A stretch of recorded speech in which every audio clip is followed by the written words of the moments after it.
Everybody, welcome back to another episode of Shifty's 49ers Talk. In this video, we're going to talk about the breaking news, the big news. The San Francisco 49ers have signed defensive tackle Javon Hargrave to a 4-year deal worth $84 million, $40 million of which is guaranteed. I'm going to give you my initial grade on the signing, give you my thoughts and a little bit of a background on Javon Hargrave, and then we're going to talk about the impact that this signing will have on the 49ers moving forward. There's a lot to talk about, so stay tuned.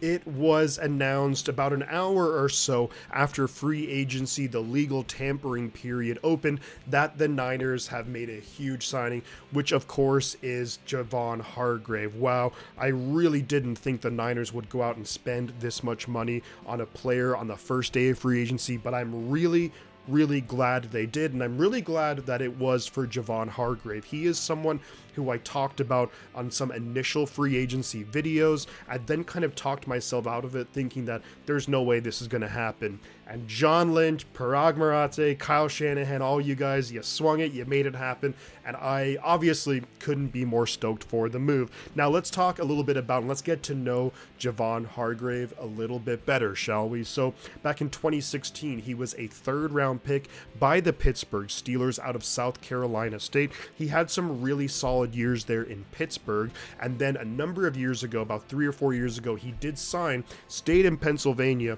but signed with the Philadelphia Eagles. Now let's take a look at him, in terms of numbers. So he just turned 30 years old, so he's still got at least 3-4 years, you'd think, of pretty much near or at elite level football. He's 6'2", 305, so that perfect size and right around the size that the 49ers typically look for in their defensive tackle positions.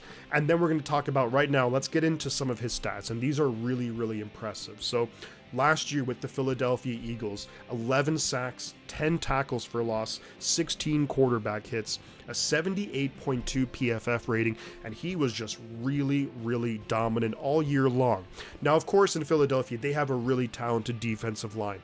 He got to play beside Fletcher Cox. They have a number of really good edge players over there in Philadelphia too. You talk about Brandon Graham, you talk about Hassan Reddick, you can kind of go on and on, Josh Sweat. So here's the thing, though, coming to San Francisco, he's going to have, the defensive MVP, Nick Bosa, on the defensive line, Eric Armstead, who is a Pro Bowl caliber player. We have Drake Jackson, who should be coming into his own next year. And then we also have the rest of free agency, and we have the draft to, basically supplement the roster with some more talent. So he's going to be coming to a great situation. I think one of my favorite things about this is that reportedly Javon Hargrave actually is saying that he maybe took a little bit less money to come to San Francisco. And that's one of the benefits when you have a team that is just consistently, just competing for Super Bowls at that, being in 3 NFC Championship games in the last 4 years. He thinks, of course, the Niners are pretty darn close to getting there. And I think in addition, like Javon Hargrave, is going to be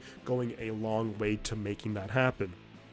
Let's look at his numbers the previous year, though. In 2021, he had 7.5 sacks, 9 tackles for loss, and 18 quarterback hits. And a lot of these, of course, these stats are focusing on getting after the passer. And that's something that really, outside of Bosa, we struggled with last year. If you look back to last year, Eric Armstead missed a lot of time. We had a number of guys kind of coming in and out of the lineup, but especially from the defensive tackle position, we did not really get any kind of production from our defensive tackles with regards to getting after the passer. That changes right now.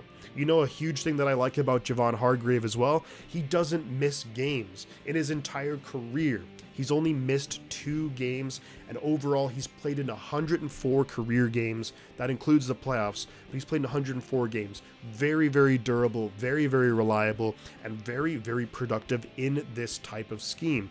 In Pittsburgh, if you look back to some of his numbers there, don't know if he was a great fit for what they do. He goes to Philadelphia, who run a relatively similar scheme to San Francisco, and he flourished. And I don't see any reason why, with Chris Kasarik, Steve Wilks, all the talent around him in San Francisco, there's no reason why he won't flourish here in San Francisco. So I think it's a fantastic move.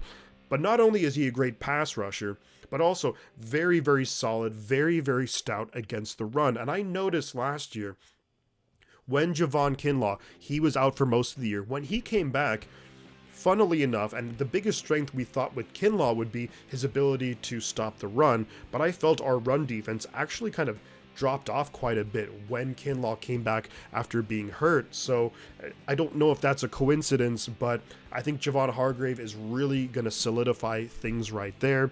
And it's just a fantastic move. It's really going to help out the defense. And I think some people might be asking, well, why did the 49ers go ahead and make this move? Well, you have Eric Armstead, who's a very good player, making a lot of money. You have Javon Kinlaw, a first-round pick.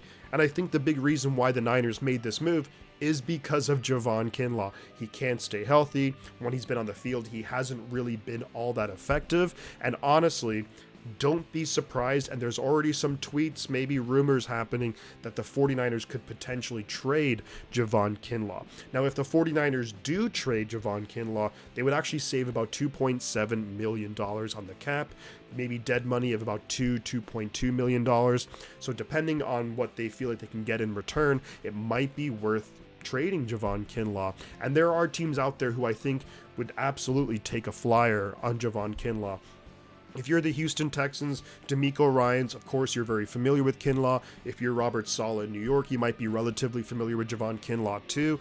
But I think a team that's really rebuilding, why not send like a 7th round pick or a 6th round pick to San Francisco and get a top 15 draft talent, and maybe he can stay healthy. Maybe he can start living up to his draft status, and that could be a great move for another rebuilding team. And then San Francisco, we get to basically dump and get rid of some of his contract. We get to free up some cap space to maybe make a couple of depth signings, and we get to really just feature a guy like Javon Hargrave.